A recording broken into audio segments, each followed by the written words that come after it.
All right. Hello, everyone, and welcome to an impromptu workshop today about building bodhisattvas. My name is Olaf Witkowski. I'm the director of Cross Labs, a research institute in Japan.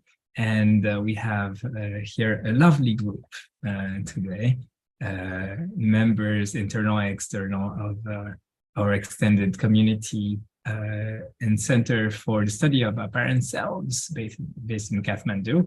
So yeah, thank you for joining us. This is also going to be remaining recorded on YouTube. And let me maybe say a few words about our project. Maybe it's a good time to share my screen. So this is us. And we are meant to go beyond artificial divides, exploring genuine connection for the benefit of all. So there are some contents on the blog. I'll post the link below if you want to learn more. And this is a project that started already a few years ago and was funded. We're really grateful for it having been funded by the TWCF, Capital World Charity Foundation, and this is something that we look forward continuing in the future. And in here in alphabetical order, you'll see a few of our members. Some of us joined from the beginning, and slowly we onboarded more people. I will let everyone here introduce themselves in a second, and Lisa Solomonova from McGill is going to lead us through the moderate the meeting today. But let me say maybe a few words of introduction about why we care about building bodhisattvas at all. So maybe the way we are thinking of the concept of self is something that when you ask anyone, they have a very strong image, a very strong something to say about the self, because they are one and they feel like one. And you have this phenomenological perception of and a deep sort of feeling that you know what it is pretty. And we've been asking ourselves, what is the meaning of that scientifically, biologically, bringing in many disciplines, philosophy, computers, cognitive science. And recently, I guess, AI has become more and more prominent in everyone's lives. And what we're asking here, and maybe we'll come to what we mean by bodhisattva soon, but is also to bring in wisdom traditions and other approaches that can bring us insights into understanding what a self is, and also how to understand. So I will leave the definition for later because I'm not an expert. But whatever a bodhisattva may be, I guess this relates to, and we just talked about it a little bit in the warm-up, how we can think about AI as friends and companions, how to design them as such, but also not only limiting this to AI, but also other beings that live in other substrates. It could be animals. It could also be seeing the diversity of intelligences among humans themselves, and how we can deeply, I guess, understand and share goals between us and meaningfully go about in life and have this connection. And Thomas said before, right before we started, that this project is deeply social and deeply about sharing and caring for stress among each other. And yeah, I'm really excited to be talking about this with everyone today. So yeah, let's chat about this. And Lisa, I'll leave the floor to you for now. Thanks, Olaf. Yeah, so welcome everybody. It's a pleasure to be here, and it's so great to have the band together again. As a moderator, I think what I'll do, it would be great if everybody could introduce themselves in just maybe 30 seconds. I will prompt you when it's your turn, because everybody's screen looks different, and it's not like around the table when you can just look at the next person. Somebody has to call it, so I'll call it. So very briefly, so I've been involved with the Center for Study of Apparent Selves from its very beginning. It's been a really fun, great ride, and hoping for many more years to come. I am an interdisciplinary neuroscientist. I'm trained in neuroscience, philosophy, and art. And I'm here because I'm interested in the way that cognition and sociality can be seen as processes that are not bound between our ears, that are not really located in our neurons, but rather are distributed in our bodies, in our worlds, and in a world that is both physical, but also cultural and social, and kind of gets ever so more complex. But what I would like to ask you, so Olaf brought up very important questions here. And as you're introducing yourselves, so do the normal academic or professional self stuff, and then I'm going to ask you a provocative question. So what kind of self do you think you are? So, okay, so on my screen, I have Michael Levin first. Right. Let's see, very happy to be here. So I am, I guess officially, I'm a developmental biologist. I work at Tufts University. And my group does a variety of different things at the intersection of developmental biology, computer science, and cognitive science. So we are very interested in diverse intelligence in really unfamiliar embodiments. So we study memory and decision-making and the scaling of intelligence in all kinds of things, from molecules up through colonies of multiple animals and everything in between, cells, organs, everything else. And we're interested in developing frameworks so that we can try to understand, recognize, communicate with, and relate to these different kinds of intelligences. For me, the kind of self that I think I am, it really focuses on the constant construction and maintenance of this kind of persistent answer to the question of what is the system that is pursuing these various goals that I pursue. So this is something we have to self-construct during embryonic development. We have to decide which cells are part of us, which are not part of us, where the borders are. And throughout our life, we have to, we don't really have access to the past. All we have is engrams left in our mind and body by the various events that have happened, and we try to actively reconstruct what we see as the past from this evidence that we have at any given time. So that's how I see it, is that it's this constant process of construction and reconstruction and modeling ourselves in the outside world, and it's always sort of fluid. I'm not going to say it doesn't exist or it should be totally dissolved, but it isn't what we tend to think it is. So it's an active construction process. Awesome. Thank you, Mike. On my screen next, in no particular order, is Thomas. All right.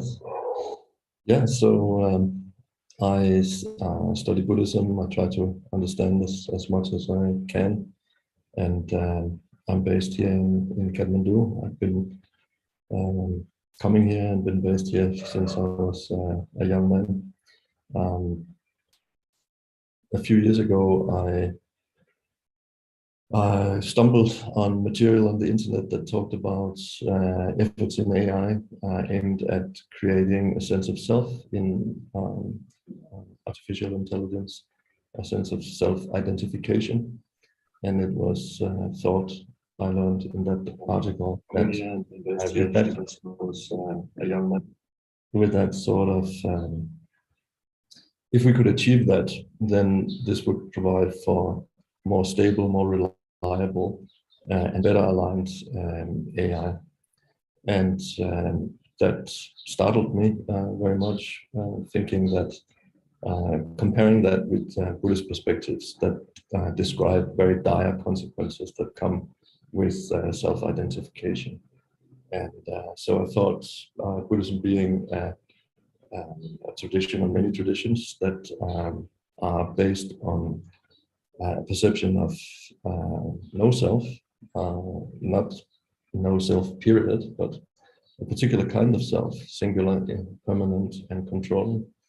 And yet it is a very rich ethically approach that is very much about love and about care. So I thought if Buddhism ever had a relevance in the world, this would seem to be one of the times for it to come out and show.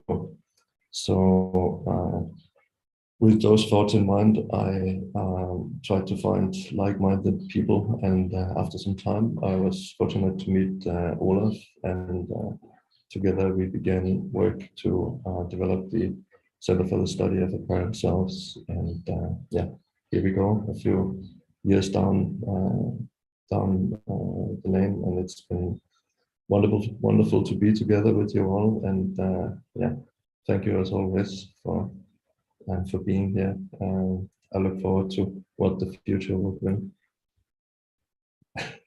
So what type of self do I think of myself Yes, as? I was about to say, you still didn't answer the pressing question. Yeah, I think of myself as all kinds of things, embarrassing ideas about who I am, too, very many. And at the same time, I can also understand that I'm not that kind of self, singular, enduring, and controlling agent. And so I try to let those perceptions of the constructs that I believe in and that understanding play out against each other. And in the process, I think something begins to show also about a capacity that I think we all have for care and for just knowing in general, which makes all of this possible. Awesome. Thank you, Thomas. Bill, you're up. Hey, my name is Bill Duane, and I was at Google for 13 years. I held two different kinds of roles. One was an engineering executive working on web search infrastructure, and then as the production engineering product area lead for Chrome apps, Gmail, that sort of thing. And so I have some idea of how the technical sausage is made and how decisions are created. Then after a rich experience with burnout, I got curious about what is human flourishing and how does that work. And so I was able to spend 5 years having a second career at Google looking after human flourishing as the superintendent of well-being, investigated what are the internal and external, the personal and group things that promote or retard well-being. So on this team, my role is sort of, I've also done 5 years of teacher training in the Ajahn Chah Thai Forest tradition. So I have some experience with the Buddhism. So my role on the team is to be the rug that holds the room together. And my sincere interest in the work of this team is that it is applicable and useful to people that are actually creating this technology. And what I will crib from Walt Whitman, and to say that I am large, I contain multitudes, which is maybe a nod towards Mike's work. Perfect. Okay, Alisa, or we don't see her right now. Then maybe Joel. Oh, sorry. I could just give a short answer. Hi. Yeah, I'm a research scientist at Cross Labs, and yeah, I've always liked this question. It's a really fun one, and just to give a really short answer, I see myself as being a blank, more like a blank slate, and I see myself more like being a collection of ideas that I have seen that are not original. I mean, they're not my own, but I've seen them out in the world and I've liked them and I've adopted them and put them into myself. And so I see myself more as like a quilt of experiences that I've decided to collect. So, yeah, it's also striking to think about, you know, when I think of myself, how much of me is like my thought processes and my mind is original. And really, it's definitely less than 1%, I think. So yeah, I'll just leave it real short right there. Thanks. Super, thank you. Joel. Hi, I'm Joel Lehman. I'm new to this group and excited to see if I can contribute. I've been a machine learning researcher for a long time in academia, most recently at OpenAI. And historically, I focused on open-endedness, how to create algorithms that could continually generate useful things forever. And most recently, I've been really intrigued by the intersection between machine learning and psychology and flourishing and Buddhism and spirituality in general, with the thought that I'm afraid how technology is going, and I would love it for technology to have a more positive impact on us. And I believe that generalizations of psychology and spirituality could be really, really useful there. And as for the kind of self that I think that I am, I find that it's a kind of a confusing question. And if I answered it viscerally, I'd be like, I am this person who has these interests and so on. But then intellectually, I guess I consider myself maybe just something like this knowing awareness, or like just this phenomenological experience that's unfolding where free will might be an illusion, and something of that nature. Okay, awesome, super. Olaf, I don't think you answered the question of what kind of self you may be. Sure. I wasn't prepared for this. Sorry. I moved to Japan at some point in my life, and I think the self here is seen differently. I guess I was also brought up in a weird multicultural mess that was really fun, and that kind of confused me also. And then I studied all those things about the self, and that maybe confused me a little bit further. So I guess machine learning, I don't know, cryptography, communication stuff, A-Life, AI, all of those perspectives make us. I think it confuses us in a way that if you have a knot, you're trying to first disentangle it, and then it's a mess because the knot is kind of very neat. So it's a positive process. And I feel like I'm in the middle of that sort of process. And I guess if I had to tell you what kind of self I am, I'd be this sort of maybe I'm a component of that knot, or I'm a sort of multi-scale kind of self, maybe that a bit like Mike was saying earlier, right? Maybe I'm made of many components, and I don't feel anywhere close to the top of the hierarchy. I'm sort of but I do feel like I'm sort of in control of things, like everyone. I want to make sense of that, I guess, sense of being someone who pretends to be the driver of the car, but being conscious that I'm probably not, and trying to figure out what is this car anyway. So that's me. Awesome, thank you. So while you were talking, I was taking notes. So some of the themes that are emerging that's really, really interesting to me. Some of the themes, if I may summarize them, are themes of uncertainty, pluralism, process, change, complexity, multitude. So I think this is really interesting as a kind of a convergence in some of the very diverse ways in which we think about this kind of issues. So with that in mind, I would like perhaps Thomas to give a little bit of a pitch for some of the provocative ideas that we're talking about. So that said, the way that perhaps would be interesting to talk about it was, okay, so what about those bodhisattvas? What's up with that? And why suddenly does technology need one of those? Mhm. Yeah, thank you, Lisa. So the the bodhisattva idea came to mind already when reading that initial paper about efforts to create self-identification, a separation between self and other in the artificial intelligence. Because, you know, according to the Buddhist analysis of things,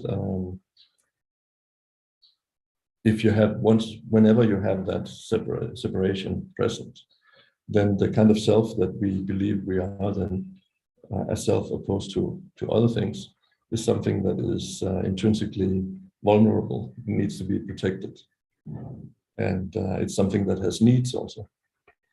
So with that basic perspective, there's a lot of stuff that we need to do. It goes without question. Now, if I exist here as opposed to something else, I need to maintain myself. There are certain things I just have to do, whether I like it or not. And so I become driven by certain impulses, and I do things helplessly. That's the idea of karma and affliction, klesha in Buddhism. Right? So if if I'm not a very strong individual, then it's quite limited what I can do to maintain myself. And although I'm careless, not because I want to be careless, but because I have to be uncaring about the consequences of my actions, those actions are not going to be so severe in terms of the effects on the environment. But if I'm someone who is very powerful, like a political leader, the head of a state, and so on, as we have interesting examples of it in history and arguably the current world, then I can do a lot of damage. And of course, if we're talking about artificial intelligence going through this really profound revolution, and already now being in so many ways far more capable than a human being like me is, then for that kind of power of intelligence to now begin to orient itself along those lines seems just intrinsically very dangerous. So I thought Buddhism, and especially the Bodhisattva idea, is about cultivating intelligence. It's this journey towards ever more powerful modes of cognition and intelligence. And at the same time, it's a process that is seen as enabled by understanding of no self and intrinsically caring. So all of these tremendous promises of the Bodhisattva idea, I just thought they should at least be sincerely considered when we, in this very real world of AI development, try to make sense of what's going on now, and not to mention what will happen in the near and more distant future. So what is the Bodhisattva? Bodhisattva is a being who typically the Bodhisattva journey, or the point of birth as a Bodhisattva, is when one takes a certain vow, where one promises to achieve this level of perfect knowledge of things as they are and in their myriad manifestations. Not for the sake of that, but for the sake of others, for the sake of all sentient beings. So with that sort of mind-blowing commitment, which is typically formed in a ceremony together with others, there's a tradition for passing that vow along. One becomes a bodhisattva. And so one is then now committed to that. One is committed to caring and helping everyone in time and space. So an infinite amount of sentient beings, leading them also to to this level of perfect awakening, as it is indeed called. So that's the traditional idea, and the more advanced one gets on this bodhisattva path, the more one becomes able, it is said, to collaborate with other bodhisattvas in a way that requires less and less effort and is increasingly profound. So one becomes connected with other great helpers of sentient beings in a network of sorts, which again brings associations to artificial intelligence. One thing that struck me also is the issue that a bodhisattva, when seeing reality directly for the first time, as it was said, whatever that may mean, that's a different issue, based on that perception, non-conceptual recognition, there's an achievement of an ability to be present 100 places at the same time. So at first glance, this seems very, how could that ever be possible for someone to be present 100 places at the same time? But again, if we think in terms of algorithms and their works, it's almost banal. So I thought, and that has been actually my experience so far in this project too. The more we investigate, the more I get to learn a little bit about AI and so on. I really want to learn as much as I possibly can, but I also very much get to learn about Buddhism and the ideas that I've been trying to work with and understand for a long time. I feel there's a tremendous potential for synergy and mutual enrichment. So that's why Bodhisattva in my mind, I suppose.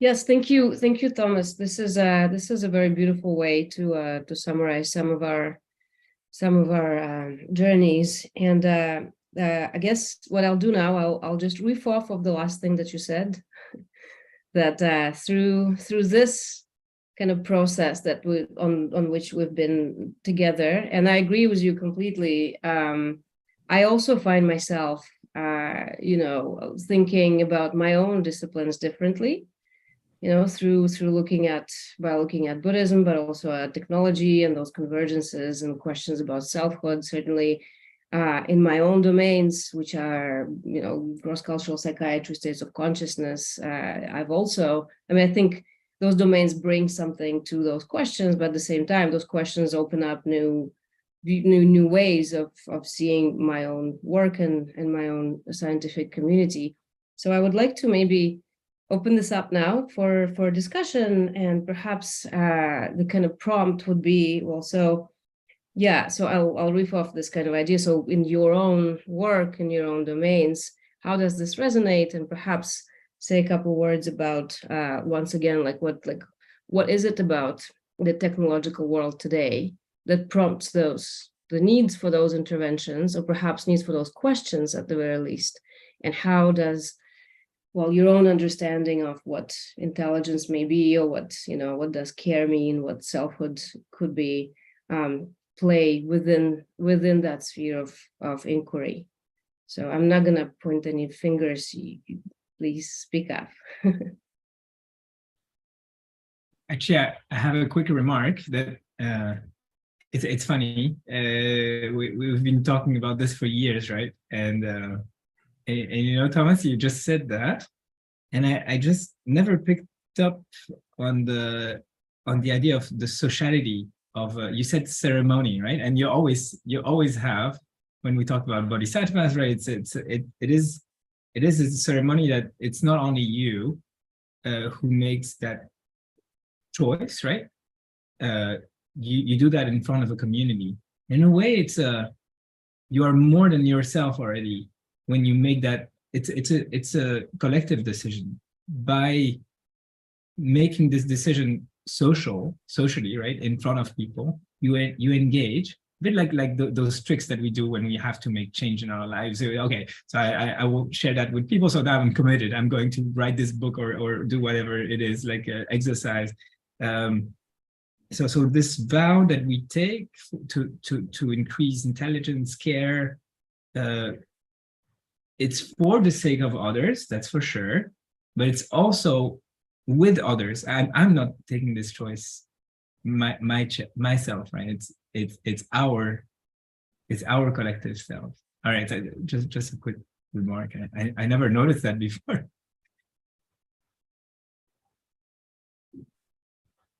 I think that's very true.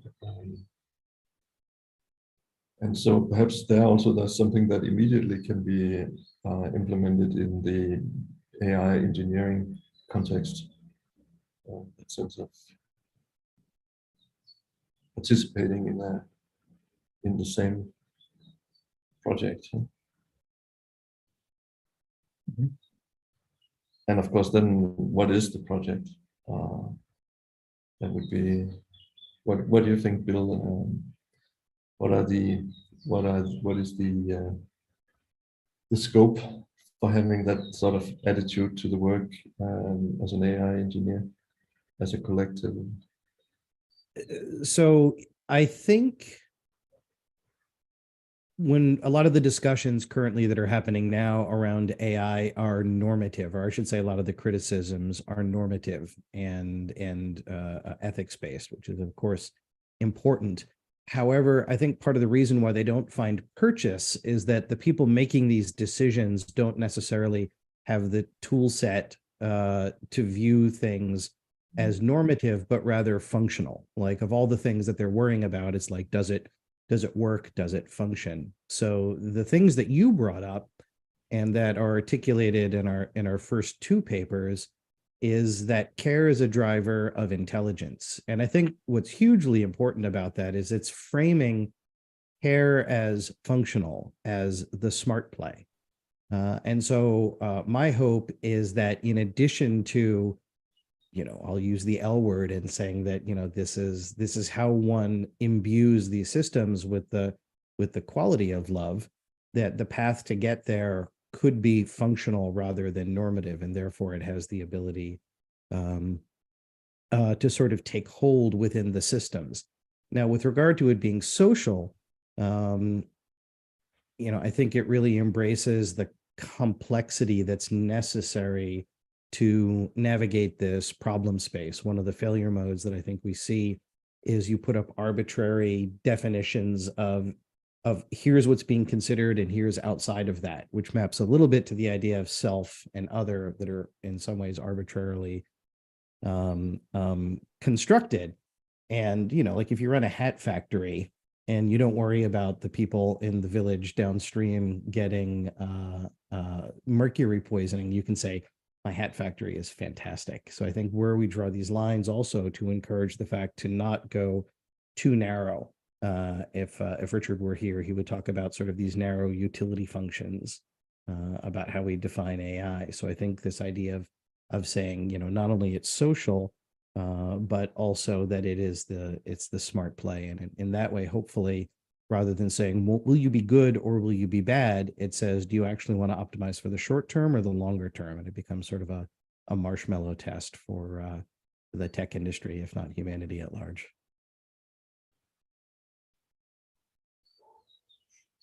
The idea of care as the driver of intelligence came very much with learning about Michael's work, right, with the model of self, the cognitive light cone,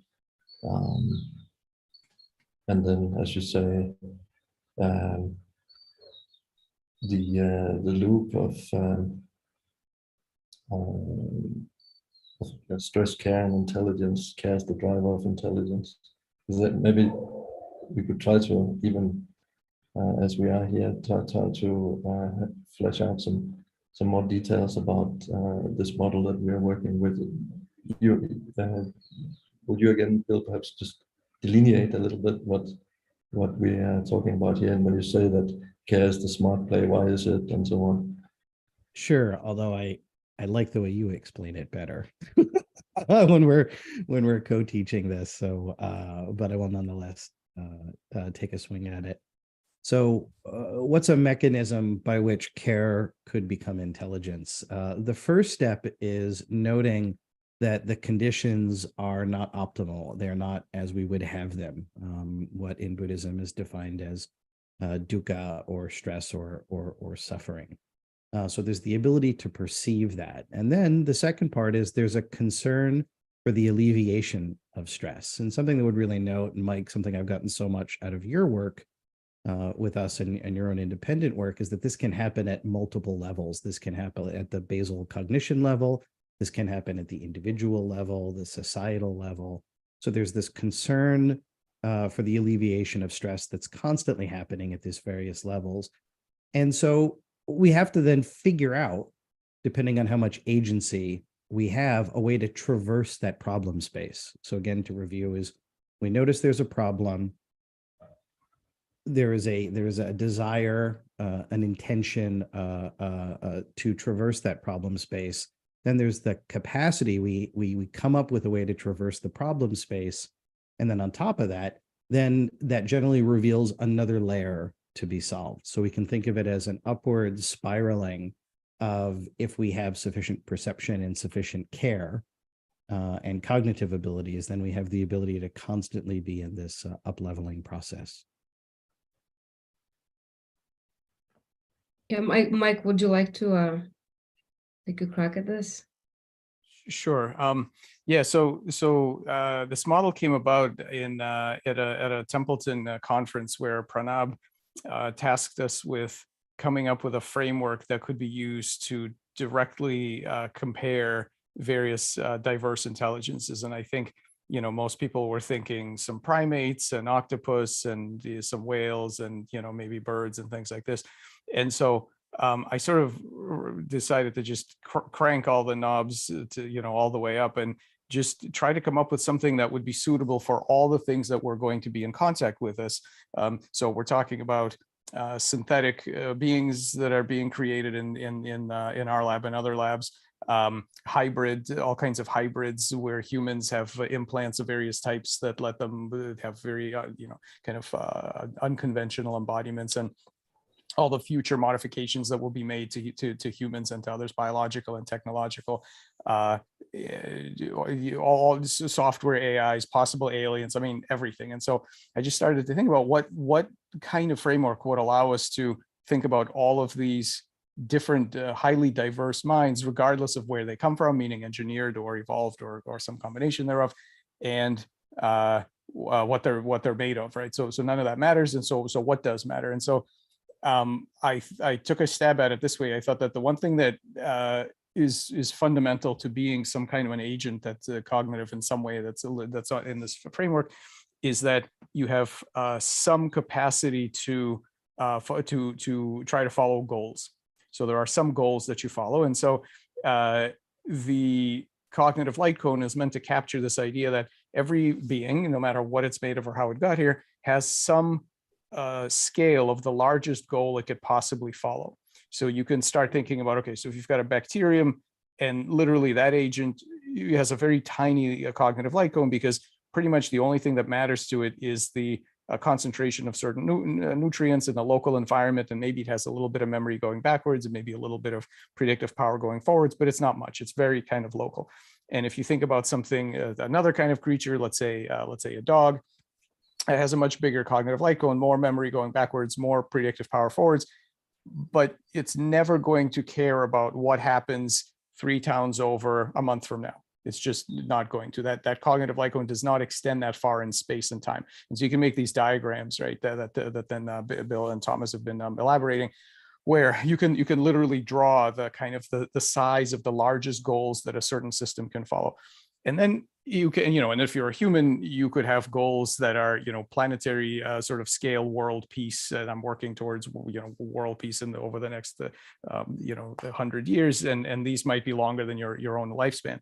And so, by asking what is a system stressed about, you can make a pretty good guess as to the cognitive sophistication of that system. So if you're stressed about the local sugar concentration, you might be a bacterium. And if you're stressed over the length of your fingers, then you're probably some kind of morphogenetic regenerative agent. And if you're stressed about what the financial markets are going to do 100 years from now, you're probably at least a human. And so these kinds of things. And one of the things about this is a couple of things. One is that you can what I really like about this bodhisattva vow kind of idea is this kind of meta step of then committing not just to goals, but to actually committing to enlarge your own cognitive light cone so that you can expand to the point where you can care about more beings simultaneously. We as typical humans, there's kind of a linear range in which we can care. And then after that, if something gets bigger, you don't care 10 times more or 100 times more. We have a limit, but we can make a commitment to try to expand that, and that fundamentally expands our intelligence and expands our care. And I guess the last thing I just wanted to say about that, I thought was kind of interesting.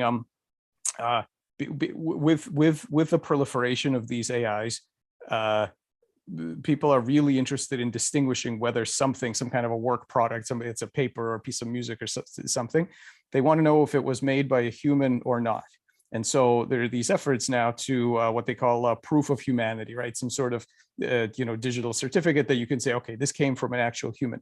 And so you can think about that, and you can think about these discussions that I've had with people. What is it that is essential about being a human? I mean, everything else is going to change. The complement of materials in your body is going to change as we get these weird implants and we remodel ourselves and so on. All that stuff is going to change. But what do we actually care about when you're talking about making sure that something is a human versus some other kind of thing? What is it that you're trying to keep? What's the essential thing for being a human? And I thought it was very telling that they're calling it proof of humanity, because when I think about this, if I'm going to have some sort of relationship with some being, what I want from proof of humanity, what do I want? Do I want the DNA to be standard human DNA? I don't care about DNA. Do I want their anatomy to be standard modern human anatomy? I don't really care about that either. What is it that you want? I think what you want is a minimal human level of compassion. When you're talking about proof of humanity, that's really what you're talking about. And then if you find out later that, oh, by the way, I have a bunch of, weird metallic components inside, and I was just sort of wasn't born the regular way. I was sort of put together, in some new, I mean, does that matter? I don't know. So I don't think so. So to me, this is that whole proof of humanity thing isn't really about what people currently want it to be about, which is to say that you're a natural born human of the way we understand. I think that's going to go out the window. I think the thing that in the end is going to matter for proof of humanity is that you have a minimal level of compassion and care. And that determines what kind of relationship we can have. And everything after that is, to me, just irrelevant details. Yeah, this is really interesting. This idea of proof of humanity and why do we care? Of course, everybody is in some kind of neurotic anxiety right now about, I mean, as an undergraduate instructor, right, I get very nervous about whether or not my students really writing papers, or yes, like art, etc. And it's interesting, why does it make us exactly quite so nervous? And it's, perhaps this whole idea of compassion and care is definitely, I think, one of the key issues. But then, I mean, again, why? And perhaps it's also because as humans, we are also finite. So we have this shared concern with our own mortality, which basically we try and circumvent through, creating culture. Right, and kind of sharing expertise and trusting in communities of knowledge and kind of understanding our past through connection to others. And it's really interesting also with this whole idea that the Bodhisattva vow is taken together with others. It's not just together in space, but it's also extended through time, right? Because it's done presumably in the same way through generations of Buddhists, and perhaps there's a direct lineage to, the teacher, right? And it's really interesting how much this actually matters to us, this kind of connection to the dead ones, right? It's kind of profound connection to the ones who are gone. And it's very, in this whole kind of proof of humanity thing also in my mind is probably also related to the fact that it's easier for us to understand people past than to perhaps understand people future. And understanding people past is such a comforting thing for our culture, right? I don't know, my child just did a play. They did a 18th century French play, right? You know, why do that kind of stuff? Well, because that's, you know, that's continuity of language, continuity of metaphors, continuity of kind of concerns, right? Continuity of dramas, continuity of this kind of stuff. And suddenly there may not be continuity of these things with these other beings. And perhaps this is the kind of, you know, culture shared experience is no longer quite so shared, in addition to the fact that the compassion, the care, and perhaps orientation, well, really towards death. And I guess I'm here getting to maybe more classical philosophy or phenomenology with this kind of remarks. Yeah, so this is super interesting. And of course, as a cross-cultural scholar, this is of huge interest to me. You know, like how, I mean, one of my main questions in my career is basically not only how can we understand each other, how can we understand each other across time and space, really, right? How can we understand people in other cultures? How can we understand people from past? How can we understand, you know, people sitting right in front of us? You know, all these different breakdowns in which this kind of happens reveals a lot of the kind of assumptions and various forms of trust and various forms of complicity. But the one thing that we do trust is the embodiment, right?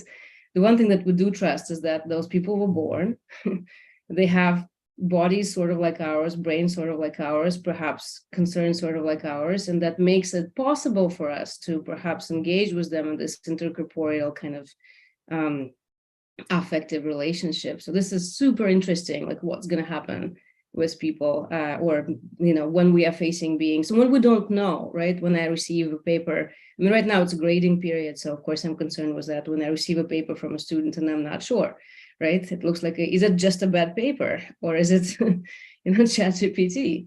So it's super interesting. Of course I care because then I need to grade them, but then do I really? That's a lot of really weird existential really concerns. And I think Thomas mentioned that before, that this is about sharing existential concerns, not just kind of immediate survival tasks. So yeah, I think this is a super interesting question. And now I will point a finger for a second. I would like our new friend Joel to perhaps share some reactions with us about all this stuff that we're talking about. Please, if you'd like. Sure, I'd be happy to. And it's so many ideas flying around. It's intellectually just a bit overwhelming, to be honest. I think I was struck by a couple of things. One is this idea of stress and dukkha and suffering, and the skillfulness needed to recognize it in a kind of universal way. Just like as a simple example, you know, it might be difficult for us to know exactly what our dog, for example, is feeling, and we might anthropomorphize some of the reactions the dog has, think that they're happy when actually they're stressed. And that problem generalized, you know, just to interact with any agent and attempt to behaviorally recognize what actually is, you know, a state of suffering within them, I think is really intriguing. So even there's like something called like the Earth Species Project, I think that some people are working on, where they're trying to get a channel communication between like dolphins and whales and actually have this kind of cross species kind of meeting. And it does feel like you could actually encompass that effort within the umbrella of the project that we all are attempting here, which is like, how do you create a, you know, bodhisattva agent that would apply ideally also to, you know, the vast species that we have here. And just an interesting challenge. And that skillfulness can go like so many levels deep, I guess, especially as it relates to maybe to human suffering, that as far as I understand, to the Buddhist perspective, you know, there's a way to experience pain or to have your goals not met and yet not suffer. And maybe another, like this, if we were to create a bodhisattva agent, that it would also help us become enlightened, I guess, help us down that spiritual path, so that, to eradicate the suffering aspect of the stress that we experience. I could keep on going, but maybe I'll stop there. Just there's so many ideas that are being thrown around here. If I can jump in, it's a small world. I've worked with the Earth Species Project on helping them with their technical roadmap. And one of the things that came up, I think, in the pre-meeting was this idea that we tend to feel care for things that are more similar to us.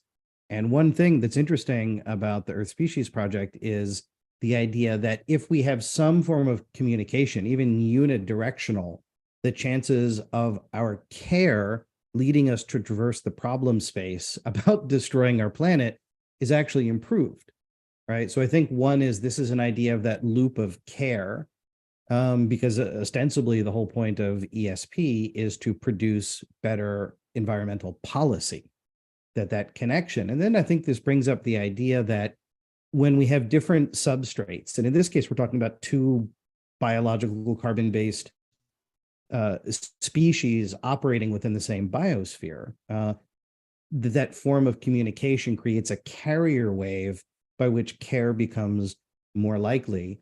Then I think it's crucial that as the developers of these programs, like, what's our carrier wave for establishing some sort of connection with non-human, with these AI life forms. We've done some exercises when we've been teaching this model about asking people to care for AI, and it's either difficult or people find the idea repugnant.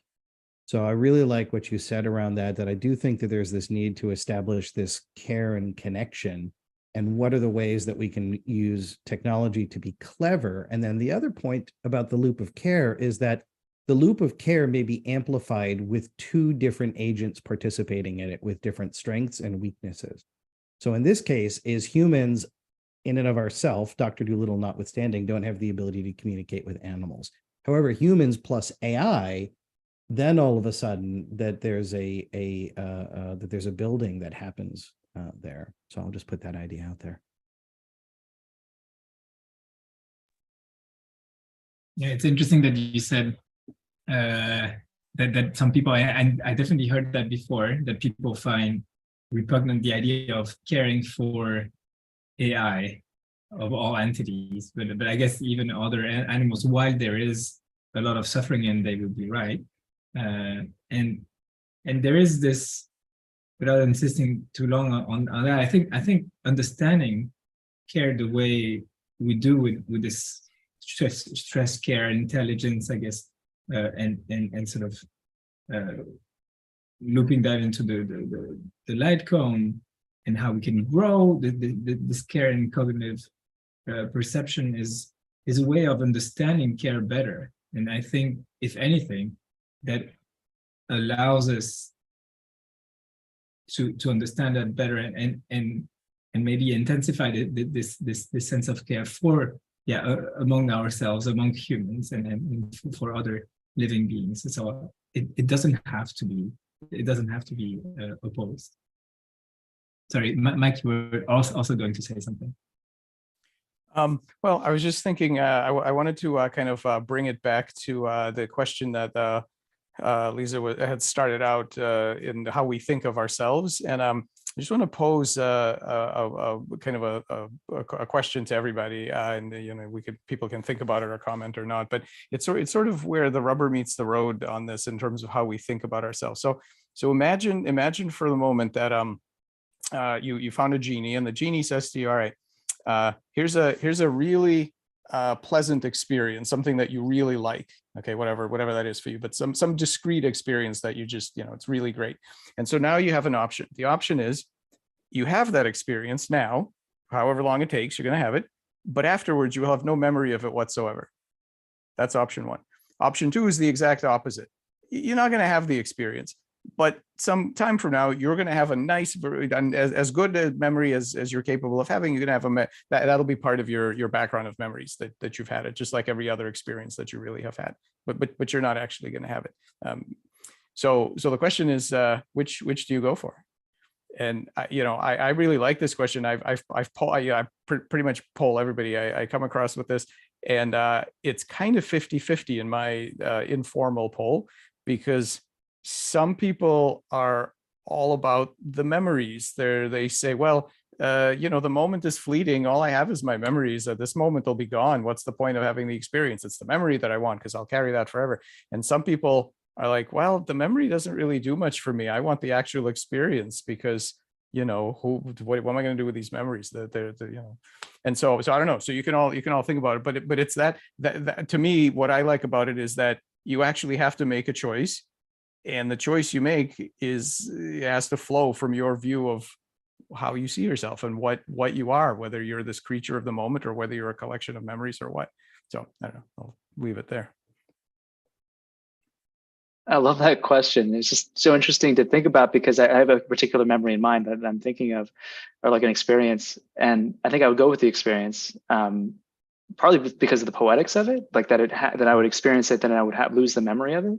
But also because I'm just imagining maybe the calculus of, if I'm remembering it later, there is some vicarious pleasure or something.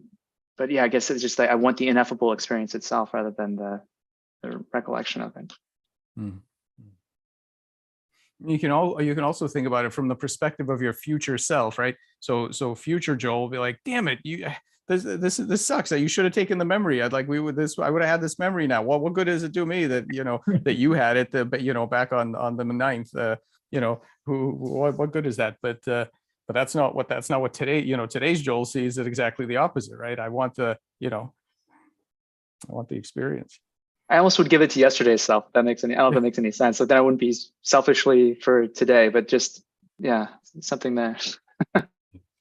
Yeah, it's a really great question about what do we owe our future selves, in personal sense, but also I guess in collective sense, right? Because the whole point of culture, cultivating oneself. In other words, making oneself become something else, something that we are not, right? That's why we learn stuff. That's why we learn, music. That's why we learn languages. That's why we read literature. All that stuff is done so that we can become whatever version, right, of civilization or culture or religion or like whatever it is that we're valuing in our own context.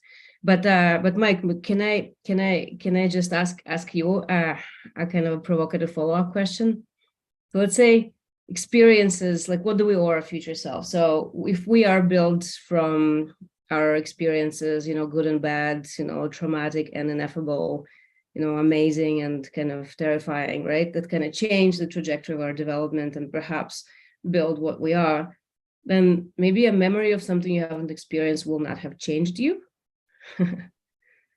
Right? So then carrying a memory perhaps is not necessarily quite so powerful. It's like reading about stuff you can never experience, right?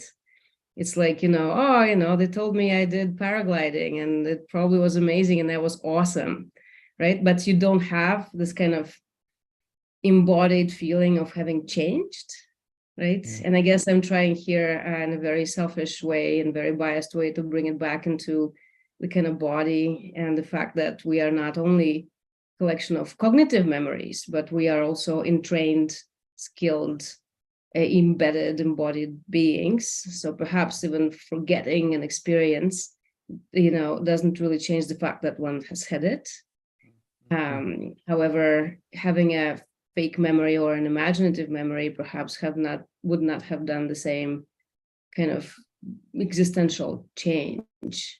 It's like people who don't dream, right? Or people who, and then hear about people dreaming and say, yeah, awesome. I don't need it. I can read about all that stuff. But, really, what does it mean for those people to actually think about the qualities or kinds of imagination that they perhaps just don't experience?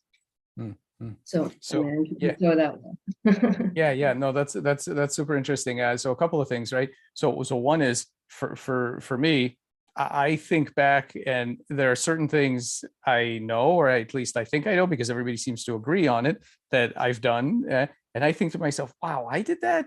I would buy in a minute that that's a fake memory. I just do not, I can't even imagine that I did it, or that I have no, like, so I don't know, maybe my memories are sort of loosely held, but I would have no trouble believing that some of these things are just like implanted memories. I can't even visualize myself doing some of these things from even not that long ago. Another thing is, there's a cool story from, I think this comes from an Oliver Sacks book, but I don't remember exactly. And it's this guy, and he has anterior grade amnesia, right? So his self is like 30 seconds wide, and that's it. And after that, like nothing. Right? So what happens is the doctor comes in, introduces himself, shakes his hand, leaves, comes back 30 seconds later, like nothing again. The guy's like, who are you again? So they shake hands. So he does this a couple of times. Then he comes in, and he's got a hat pin in his hand. And when he goes to shake hands, he pokes the guy in the hand with a pin. Leaves, comes back, says to him, do you know who I am? I have no idea who you are. Says, well, I'll introduce myself. I'm the doctor. Let's shake hands. And the patient says, yeah, you know what? I don't really like to shake hands. Whatever. I just don't shake hands. So, right. So that sounds like an example of what you just said, because on the one hand, no, he doesn't have that memory. On the other hand, he's got something, because now he doesn't want to shake hands anymore. So, right. So there is that something. And I guess the final thing is that with respect to what we were just talking about with Joel, with this future self thing. So there's another practical version of this that comes up, and that comes up during surgery. So I've had, right. So I've had anesthesiologist friends tell me that one of the things in that cocktail they give you is a memory wipe, because not everybody's out. And what they don't want to happen is when you come out, you are A, traumatized, B, you sue the hospital. And so now here we go. So now somebody says to you, all right, I'm going to give you this surgery. It'll really help you. Like, it'll be great, but you're going to be awake the whole time, but don't worry. I'm going to memory wipe you. So, right. So today's me says, absolutely not. Right. But future me, if somebody comes back and says, oh, by the way, that surgery you had, guess what? That's what happened. I'm like, meh, I guess all's good now, like whatever. So at this point, so what? So, that's a very, again, like today's me versus tomorrow's me. It's a big difference in some of these cases. Mm-hmm. But to your previous point, perhaps tomorrow's you will not know why the tomorrow's you will be, I don't know, jumpy. Will have some unresolved trauma or distrust of doctors, or I don't know, will feel nauseous whenever see a sharp object, right? Like you don't know that, and I think that it's and I guess actually maybe that's my next prompt, if I would like to ask people present here. So, we definitely, well, certainly maybe psychoanalysis in us is not particularly, in vogue right now. Well, maybe not in North America, definitely in Europe is still very much in vogue. But I also do think that we are in cognitive science pretty much all agreeing that not everything is explicitly remembered, right? That memories do not need to be explicitly known in order for them to have an effect on our future selves. Right, that goes for infantile amnesia, right? Your early childhood experiences are basically forgotten, and yet, whatever happens in the first 3 years of your life can massively affect your ability to connect with people, right? Your attachment style is created very early on in your interaction with your caregivers, and yet, as a 40-year-old adult, right, you have no idea what it was to be babied by your parents. Right. And so the idea that some stuff is maybe unconscious in whatever sense, I'm not gonna go into whatever unconscious may be, but that some stuff is somehow unconscious and perhaps is remembered in a way that is, or at least is becoming a reactive pattern, right? to in your body. And so the question, I guess, then is, well, how can we understand that in terms of machine intelligence, right? What kind of reactive, what kind of patterns may be explicit versus implicit, or is there such a thing as implicit stuff in machine learning and machine intelligence. Yeah, I think that brings us very nicely to this technological point, right? So people have very strong feelings about feeling something and knowing it's real, and if you feel, so if you use a blind person's cane to feel the world, then it feels like, I'm not really feeling it because my real tools are my hands, but your hands have been evolved, and like you could consider them as tools, and everything is a tool. It's just like you perceive through those tools, instead of being given, it's a sort of Mary's room kind of thing, where you're not just given the information, you're given the what is it, experiential information. So you're sensing through those things, and they're limbs now, and they're sort of part of you, and you sense through them, and it feels like, yeah, am I egoistic for wanting to experience the right thing? No, I think there's, it's selfish in both sense of the term. I'm just being myself. I'm just being a self here, and it makes sense that I care about that. On the other hand, I guess, yeah, this sense of, I was thinking of this as a scientist, like what do I want to achieve? Maybe do I want to achieve like science for everyone, so we can share it and have a collective memory, and I'm just a small dot in there? Or do I want to, for a brief moment, understand everything in science? Wouldn't that be nice? Like, oh yeah, I get it. No, I'm good. So you guys take it from here. I'm fine. So, and I think we are a bit of both, right? We want to have both things, and we want to develop tools that bring us in. I don't want to have to make a choice.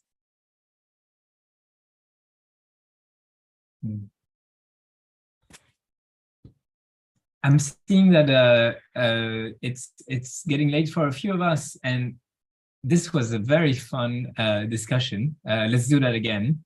I want to thank you all for joining. We'll continue this a little bit offline, but for you guys joining us on YouTube, thank you so much for joining today. And if you're interested in that, just look this up. There will be a link below, and reach out to us if you're interested in participating and sharing ideas in any way. We're really looking forward to connecting with many people. So thank you again, and yeah, talk to you soon.